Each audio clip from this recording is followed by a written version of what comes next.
Hello dear students, welcome. This is Dr. Hadi and you are watching Medical Globe. Today's topic is from biochemistry, from the chapter or from the topic of protein structure or structure of protein or organization of protein. Dear students, in my previous video I have already discussed the summary of protein structure, means all of the protein structure, primary, secondary, tertiary, quaternary, they were discussed in just one lecture of 17 to 20 minutes. That was summary and that was a concept. After that summary, we will discuss each category, each structure of protein, each organization in detail. So in today's lecture, we will only discuss the primary structure of protein. Let me also tell you that protein, there are four categories of structure in protein. The first one is called primary structure, second is called secondary structure, third one is called as tertiary, and fourth one is called as quaternary structure of protein. These are different organization in protein. The first one, primary structure, what are the topics that we are going to study, that we are going to discuss? The first topic is the idea or the concept of primary structure. What is primary structure? I mean, we should know something to write on the question paper during examination. So we should have some idea, some points in our mind. And then we will give you an example of insulin here, the structure of insulin, and hemoglobin's structure. Hemoglobin, well, it comes under the heading of quaternary structure, but the importance of hemoglobin also comes under the heading of primary structure. So we will also discuss sickle cell anemia disease as well. Okay, so just sit cool and watch. Let's suppose the definition of primary structure of protein is number, types and sequence of what? Of amino acids. This is a very short definition of the primary structure. Means if you see any protein, that protein must contain amino acids. We are agree that every protein consists of amino acids. So in any protein, if you see the number of amino acids, the types of amino acid, and the sequence, I will explain these three words, these three terms in front of you. Let's suppose this is a protein. This is a protein. Let's suppose this is a protein. And in this protein, we see there are various amino acids. Let's suppose glycine, alanine, leucine, valine, again valine, glutamic acid, proline, lysine, methionine. Suppose, consider, right? So by the word primary structure means that we must see the number of amino acids. So 1, 2, 3, 4, 5, 6, 7, 8, 9. There are 9 amino acids in that protein. 1. Then we have types. What are the types? And the glycine, alanine, leucine, valine. If you write these names here, so that will be called as a types of amino acids. So what are the types of amino acids? Means sometimes you can also see whether it is polar amino acid or non-polar amino acid. Which category of amino acid you can write. You can write their name, or you can either mention as a polar or non-polar, aromatic or whatsoever. And then the third thing is, which is most important in the primary structure, if you miss it during examination, you may miss some marks, right? So that is the sequence of amino acids. Sequence mean after glycine you have alanine amino acid, and after alanine there is a leucine. That is called the sequence.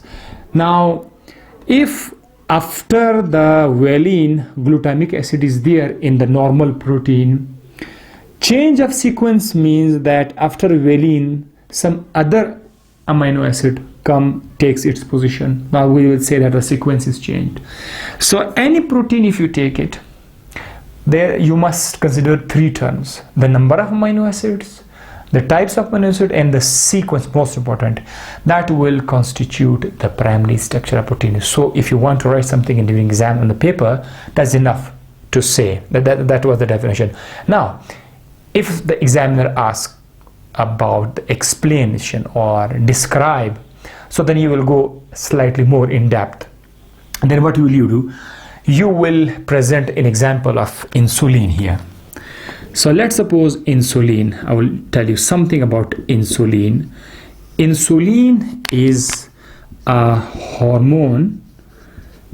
Yes, it is a hormone that is produced inside the pancreas by special cell called beta cells.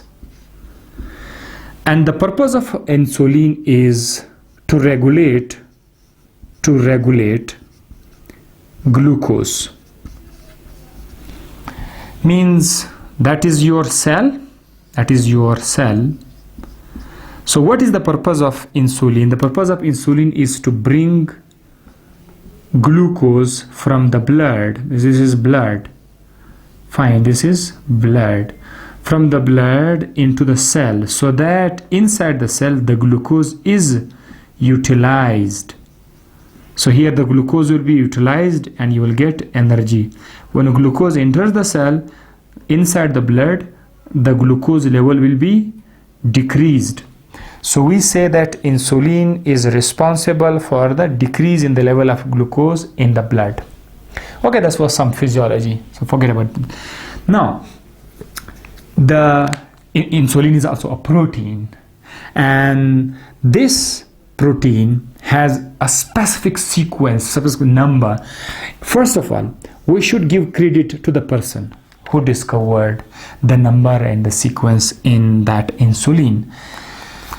That was F. Sanger, or some you can say Sanger, whatever. F. Sanger was the person, the scientist who determined the sequence, the number and types of amino acid in insulin.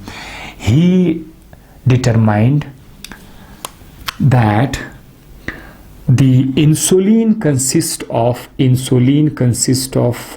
total 51 amino acids. The very first thing that finally we came to know that insulin consists of 51 amino acids. Before that we were not aware of this. So insulin got 51 amino acids. How these amino acids are arranged, we also got this. There are two chains. One is called as A chain, where you will see 21 amino acids, and there is another chain which contain 30 amino acids. Now 30, 21, we got a sum of 51 amino acid. In that structure of insulin, you don't need to memorize all the number of amino acids, all the name of amino acid and the sequence. You don't need. So, but at least we should know some important amino acids, like if this is the first amino acid, so you will give the number 1, and then you move on to my right side, 2, 3, 4, 5. Here amino acid number 6 will come, so this is 6th amino acid. And then you move slightly more forward, here another amino acid will come, that is 11. 6, 11, 20 and 20. This is the 20th amino acid, and then last there will be 21 amino acid. So first and last is okay, 1 and 21. 6, 11 and 20, these are important. I will tell you why. So you have to memorize only this. You don't need to memorize other 2, 3, 4, 7, 8, 9, 10 and so on. Forget about this. Now come to the beta chain. It's also called as beta chain. A chain, B chain. Here I will write B chain. Okay.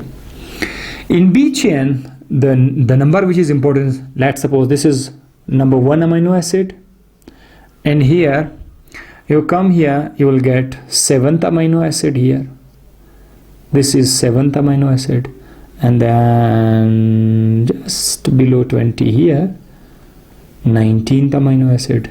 Only you have to memorize these two numbers, 7 and 19 number, and in the upper chain 6th and 11th number. Now why I'm writing this?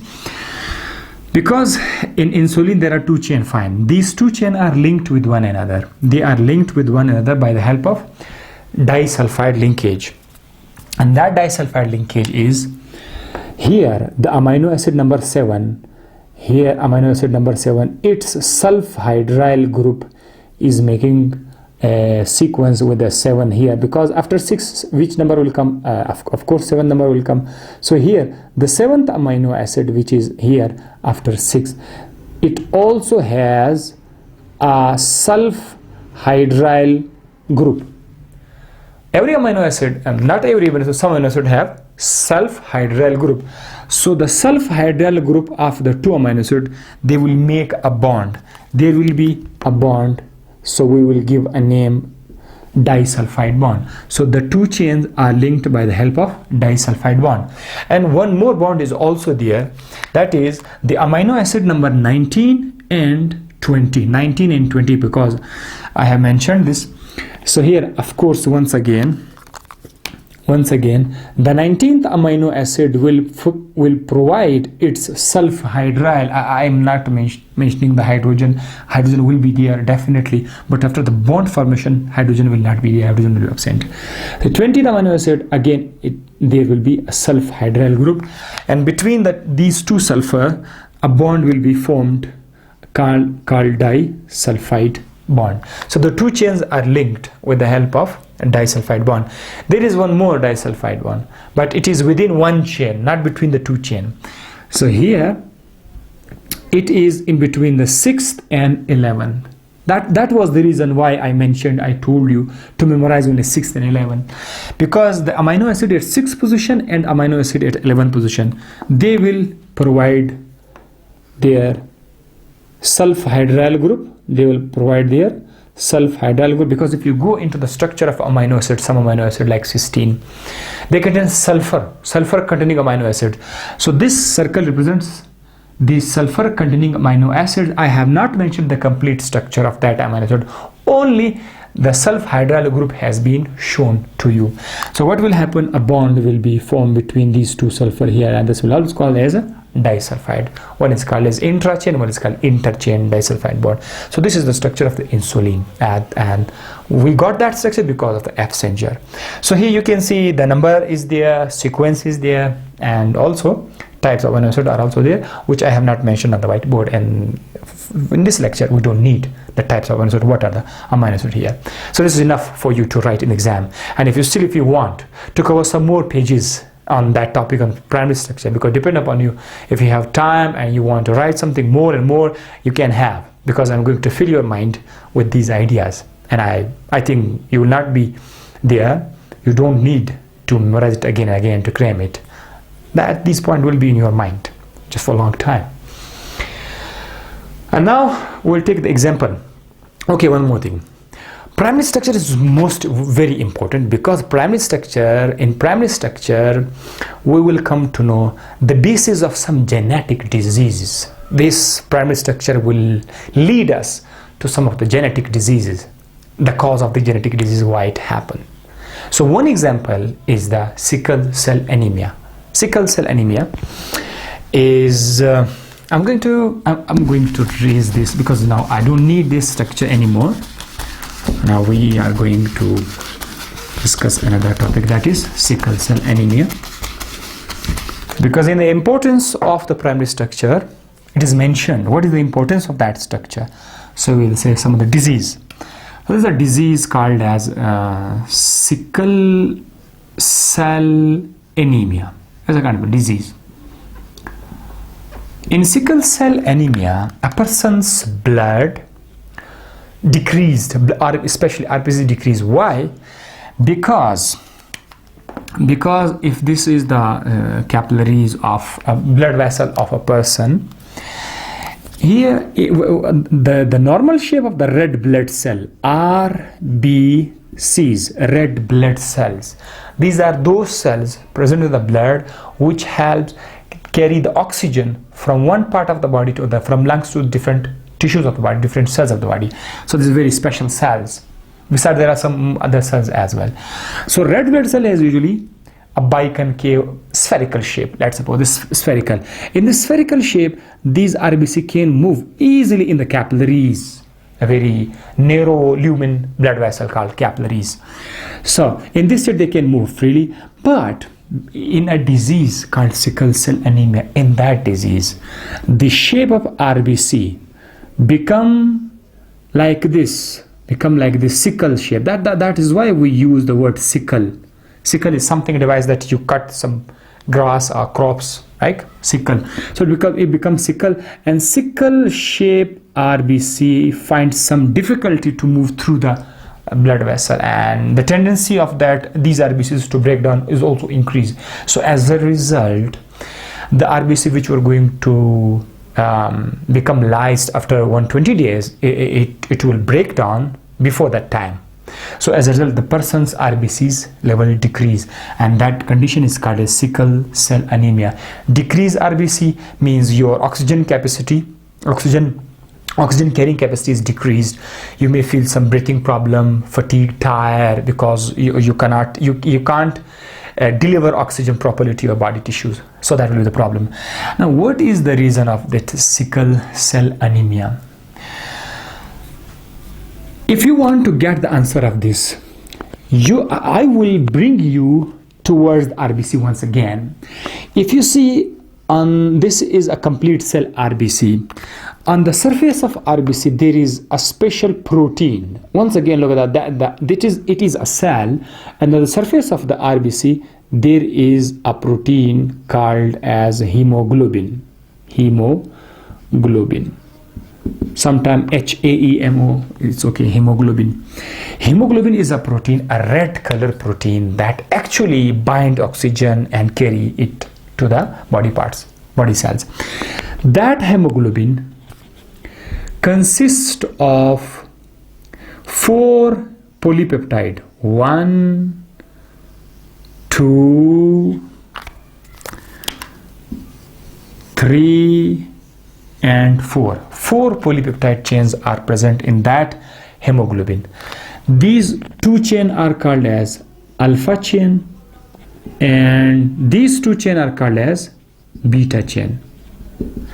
If you see in the alpha chain, in one alpha chain there are 141 amino acids. So you are going to multiply it by 2 because there are 2 alpha chains. And in beta chain there are 146 amino acids each. So you will multiply it by 2 because there are 2 beta chain. If you multiply it, that is 2, 8, 2, and here 12, 9, and 2. Sum up 4, that become 2 was a 2. So that become 3.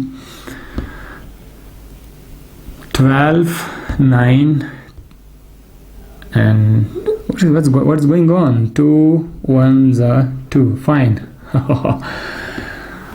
Okay, so 8, 9 become 17. My God, what happened to my math? It's become 17, and 2 to 4, 5. 574 amino acids are there in the structure of hemoglobin. Now, if you take out the beta chain only, not the alpha, if you take out the beta chain, let's suppose this is the beta chain. Okay, fine, the beta chain. In beta chain, there is amino acid number 1, amino acid number 2, amino acid number 3, 4, 5, 6, 7, 8, 9, 10, 11, 12, 100, and so on, go, and then last 146 amino acid. Okay. A normal person which is not suffering from that sickle cell anemia, In the beta chain, this is the beta chain. In the beta chain, the amino acid at 6th position, 1, 2, 3, 4, 5, 6th. Here, the amino acid at 6th position, that contain amino acid to glutamic acid, GLU, glutamic acid, fine. But a person who is sickle cell anemia, his beta chain, of course, this is 146, and this is 6th position. And yes, this is again 6th position amino acid. In the sickle cell anemic person, there comes valine. There comes valine amino acid. So only slight change. Out of 574 amino acids, only one amino acid, not deleted, no, not added extra, no extra amino acid from outside. No amino acid has been deleted. Only one amino acid is replaced by another. Glutamic acid is replaced by valine. Because of this one amino acid, look, the primary structure is so important that we were discussing, that the sequence of amino acid is so important. That is why the sequence of amino acid is so important. The change in the sequence of only one amino acid causes the complete hemoglobin structure to collapse.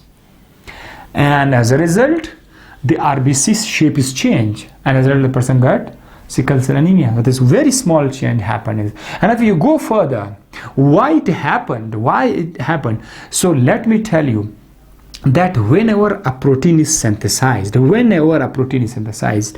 this is the synthesis occurs at the ribosome. Like this is a ribosome, and the ribosome there is messenger RNA. I'm not going to tell you each and everything in detail of this. You don't need. I'll just give you some special idea here. This is the ribosome, and the ribosome is messenger RNA. On the surface of ribosome, or you can say inside ribosome, amino acid are built up, synthesized. So whatever alpha chain and beta chain, it is synthesized here on the ribosome. The sequence that we say, after amino acid A, B will come, after B, C will come, and D, then F, then G, then F will come. The sequence is determined by the DNA. Here is the DNA. That is the DNA. In the DNA, there are potent codes, specific codes. Fine, there are specific codes. Each code is for amino acid. Each code is for amino acid. So what happened? Sometime any one code, or you say codon, is disturbed. Any one codon is disturbed. As a result, because from the DNA we got messenger RNA. That messenger RNA, these codes are transferred to messenger RNA. So here is the alphabets of 3. There are codes on the messenger RNA. I don't want to take you people towards the composition of the DNA, what's going on. So don't forget about this. We have some specific codes on the messenger RNA that are transferred from the DNA to the messenger RNA, and these are called as potent codes. Code, and then it become codon here in messenger RNA. Sometimes a change happen into the DNA, that is called as mutation. Because of the mutation, any one of the code is become defected. And let's suppose this is the defected code. This is the defected code, and because of this defected code, we add wrong amino acid. If you take wrong message in the form of wrong code, because all codes were correct, when only one code was incorrect, this is called incorrect message. So when that message is administered into that machine, ribosome, so ribosome will give you the amino acid sequence exactly according to the sequence of codes on the messenger RNA. But on the messenger RNA there is one wrong code. So one wrong code will cause one wrong amino acid in that protein. As a result, it happens with sickle cell anemia. So that was very special topic for us, and that with the primary structure of protein we discuss insulin structure, and then we even discuss a genetic disease called as sickle cell anemia. And that was all about my lecture. I hope you enjoyed watching that video, and thank you for watching that video till the end. Remember us in your prayers. Please share this video with your class fellows, and give us a like, and also subscribe. Thank you. Bye bye.